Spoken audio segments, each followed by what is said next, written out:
സർക്കാർ ജീവനക്കാരുടെ ശമ്പളം വൈകാൻ സാധ്യത. ട്രഷറി അക്കൗണ്ടിൽ നിന്ന് തുക ബാങ്ക് അക്കൗണ്ടിലേക്ക് മാറ്റുന്നതിനുള്ള നടപടി ഇന്നും ഉണ്ടാകില്ല. സാങ്കേതിക തടസ്സമെന്നാണ് ധനവകുപ്പിന്റെ വിശദീകരണം. എന്നാൽ സർക്കാർ മനഃപൂർവ്വം ട്രഷറിയിൽ പണം പിടിച്ചു വെക്കുകയാണെന്നാണ് ജീവനക്കാരുടെ ആരോപണം.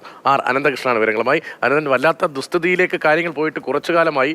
ശമ്പളം എന്ന് കിട്ടും ഈ സർക്കാർ ഉദ്യോഗസ്ഥർക്ക്? രതീഷ്, സംസ്ഥാന സർക്കാർ ജീവനക്കാരുടെ ശമ്പളം വിതരണവുമായി ബന്ധപ്പെട്ട അനിശ്ചിതത്വം തുടരുകയാണ്. ഇന്നലെ 1-ാം തീയതിയായിരുന്നു. 1-ാം തീയതി ശമ്പളം ലഭിക്കേണ്ട വകുപ്പുകൾ, ആ വകുപ്പുകളിലുള്ള ജീവനക്കാർക്ക് ഇതുവരെ ശമ്പളം ലഭിച്ചിട്ടില്ല.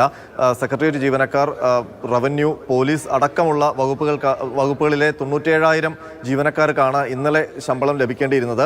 അത് ഇതുവരെ ലഭിച്ചിട്ടില്ല. അവർക്ക് എപ്പോൾ ശമ്പളം കിട്ടുമെന്ന കാര്യത്തിൽ ഇപ്പോഴും അനിശ്ചിതത്വം തുടരുകയാണ്.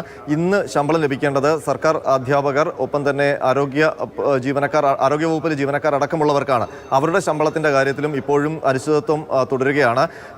ട്രഷറി അക്കൗണ്ടിൽ, അതായത് സർക്കാർ ജീവനക്കാരുടെ ട്രഷറി ശമ്പള അക്കൗണ്ടിൽ പണം വന്നിട്ടുണ്ട്. ആ പണം ബാങ്ക് അക്കൗണ്ടുകളിലേക്ക് വരുന്നില്ല എന്നുള്ളതാണ് പ്രതിസന്ധി.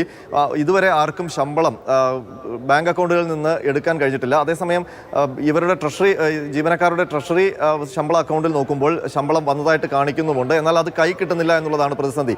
സർക്കാർ വിശദീകരിക്കുന്നത് ചില സാങ്കേതിക തടസ്സം മൂലമാണ് ഈ ശമ്പളം ഇങ്ങനെ ബാങ്ക് അക്കൗണ്ടിലേക്ക് വരുന്നത് വൈകുന്നത് എന്നതാണ്. നേരത്തെ ട്രഷറി ഓവർഡ്രാഫ്റ്റ് ആയിരുന്നു. എന്നാൽ കേന്ദ്ര നികുതി വിഹിതം, ഒപ്പം തന്നെ IGST വിഹിതം അടക്കം 4,122 കോടി രൂപ കഴിഞ്ഞ ദിവസം സർക്കാരിന് ലഭിച്ചിരുന്നു. ഇതോടുകൂടി ശമ്പളം വിതരണം അടക്കം മുടങ്ങും എന്നുള്ളൊരു പ്രതിസന്ധി ഒഴിവാകുകയും ചെയ്തിരുന്നു. ശമ്പളം 1-ാം തീയതി ലഭിക്കുമെന്നാണ് പ്രതീക്ഷിച്ചിരുന്നത്. എന്നാൽ ട്രഷറി അക്കൗണ്ടിൽ പണമുണ്ട്. അത് സർക്കാർ ജീവനക്കാരുടെ സാലറി അക്കൗണ്ട്, അതായത് ബാങ്ക് അക്കൗണ്ട്